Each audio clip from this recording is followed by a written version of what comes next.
नमस्कार, मैं हूं जूही वर्मा और आप देख रहे हैं न्यूज़ लाइव MP.com। और मैं आपसे आज बात करने वाली हूं ज्योतिरादित्य सिंधिया के मध्य प्रदेश दौरे की। ये बात सही है कि वो लौट कर वापस जा चुके हैं। मैं थोड़ा सा लेट हो चुकी हूँ इस बातचीत के लिए, लेकिन ये बातचीत कुछ अलग एंगल पे है। इसलिए मेरा मानना है कि आज या 2 दिन बाद भी अगर मैं ऐसी बातचीत करती तो बहुत लेट नहीं थी ये बातचीत। तो अगर इस दौरे को आपने बहुत ध्यान से देखा हो तो बहुत सारी चीज़ें ऑब्जर्व की होंगी। कांग्रेस तो एक अलग ही एंगल पे इस पे बात कर रही है। कांग्रेस का कहना है कि पहले महाराज थे, सब उनके दरवाजे पर आते थे, सलाम ठोकते थे, महाराज की जय करते थे और महाराज अपनी गद्दी पर आराम से विराजमान होकर सबकी बातें सुना करते थे। लेकिन जब से बीजेपी में आए हैं सिनेरियो चेंज हो चुका है। अब महाराज दर दर जा रहे हैं। हर विधायक, हर पूर्व विधायक, सांसद, पूर्व सांसद से मुलाकात कर रहे हैं ताकि अपने समर्थकों को जितवा सकें। उपचुनाव के लिए सारी जितनी जगह ज़रूरी है उतनी गोटियां फिट कर सकें, अगर थोड़ी सी चालू भाषा में बोला जाए तो। ये कांग्रेस का पक्ष है कि महाराज दर दर भटक रहे हैं। बीजेपी का ये मानना है, एक खबर ये भी आई सूत्रों के हवाले से, कि अब आला कमान ने ही निर्देशित किया है ज्योतिरादित्य सिंधिया को कि वो जाएं, वो घूमें, अलग अलग कॉन्स्टिट्यूंसीज में, प्रदेश में अपनी पहचान बनाएं, बीजेपी नेता के तौर पर अलग अलग लोगों से मिले। उसमें भी एक पेज किया गया कि कैलाश विजयवर्गीय से मिलने आए थे वो, और कैलाश विजयवर्गीय उसी समय कोलकाता चले गए। लेकिन क्या ये जो दौरा था ज्योतिरादित्य सिंधिया का, ये बिल्कुल ही बेमानी रह गया कैलाश विजयवर्गीय से के जाने से, या कुछ फ़ायदा हुआ है उनको? और अगर सिंधिया इतने ही एक्टिव रहे, लगातार दौरे पर दौरे करते रहे, तो ये किसके लिए नुकसान की बात होगी? इसका खामियाजा, सिंधिया की इस एक्टिविटी का खामियाजा किसे भुगतना पड़ सकता है? जाहिर तौर पर कांग्रेस को तो नहीं, क्योंकि कांग्रेस अब सिंधिया मुक्त हो चुकी है। वहाँ पे न सिंधिया बचे हैं, न सिंधिया जी के समर्थक बचे हैं। अब सिंधिया जी बीजेपी के पास हैं। दमदार नेता हैं, इस बात में कोई दो राय नहीं। वो राजनेता तो हैं ही, जन नेता भी बखूबी बन जाते हैं जब भी ज़रूरत पड़ती है। जब रैलियों को संबोधित करते हैं, लोग उनको ध्यान से सुनते हैं, जहाँ जाते हैं वहाँ भीड़ उमड़ती है। और अभी बीजेपी में आ चुके हैं, लेकिन भीड़ उनके पीछे उतनी ही है। यानी पार्टी बदलने से उनका रसूख, उनका रुतबा और उनकी पॉपुलैरिटी बहुत ज़्यादा कम हुई नहीं है। जो लगता था कि जब अभी वो कांग्रेस में आए हैं तो कार्यकर्ताओं का इतना हुजूम टूट पड़ता था कि कांग्रेस, ये जो पीसीसी ऑफिस है भोपाल में, उसके दरवाजे खिड़कियां तक टूट जाते थे। इस बार वो जब आए तो उज्जैन में महाकाल के दर की रेलिंग टूट गई। यानी हम मान सकते हैं कि उनके पीछे खड़े होने वाले फॉलोअर्स और उनको पसंद करने वाले उतने ही दमदार हैं अभी। पहले दरवाजे तोड़ते थे, अब रेलिंग तोड़ रहे हैं। खैर, हम बात करते हैं कि सिंधिया ने आके यहाँ पे क्या कमाया। सिंधिया भले ही विजयवर्गीय से ना मिल पाए हों, लेकिन नए रिश्ते बहुत तेज़ी से बना रहे हैं। बीजेपी में नए दोस्त बहुत तेज़ी से बना रहे हैं। आप उनका एक एक जेस्चर नोट करिए, उनके मिलने का, उनके बात करने का तरीका नोट करिए। उसके बाद जब वो इंटरव्यू दे रहे हैं वो नोट करिए। सबसे लगता है कि सिंधिया बहुत तेज़ी से अपने रिश्ते बहुत प्रगाढ़ करते चले जा रहे हैं बीजेपी में।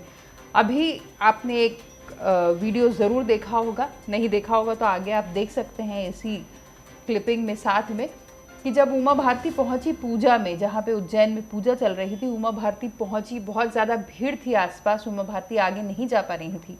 सिंधिया आगे बैठकर पूजा कर रहे थे, उनके पीठ की तरफ थी उमा भारती। सिंधिया तुरंत उठे, उमा भारती का हाथ पकड़ा और उन्हें लाकर आगे अपने साथ बिठाया।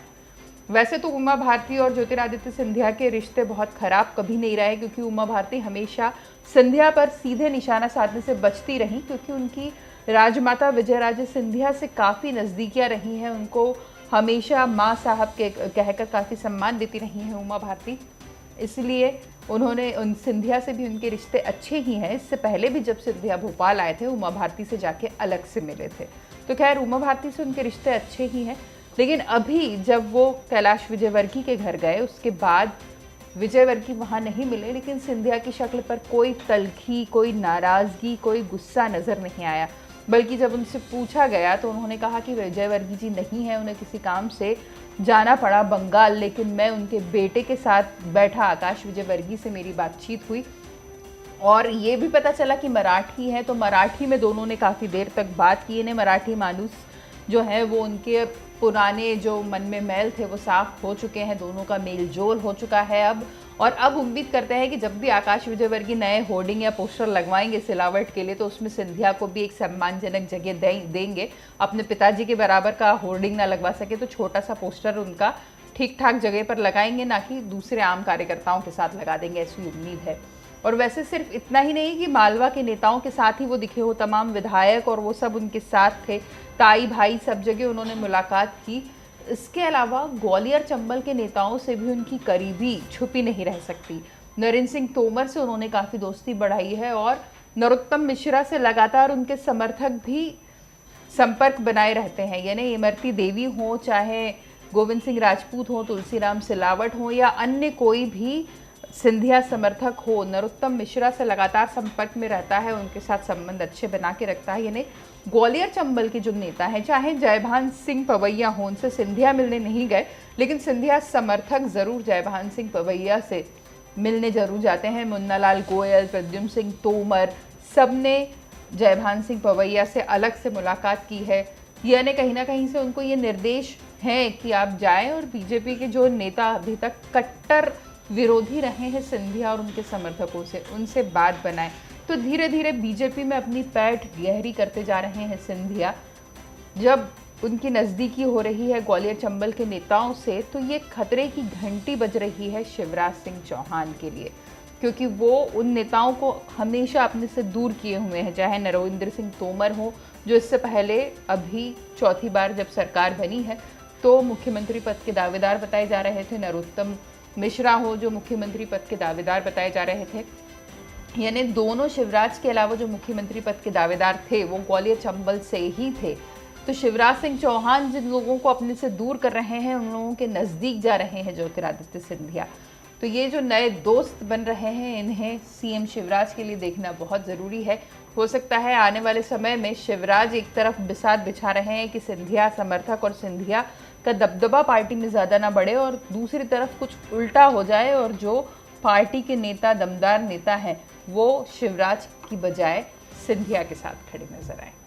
इस हालात को जज करेंगे तो शायद आने वाले संकट से पहले बच सकते हैं शिवराज। नमस्कार।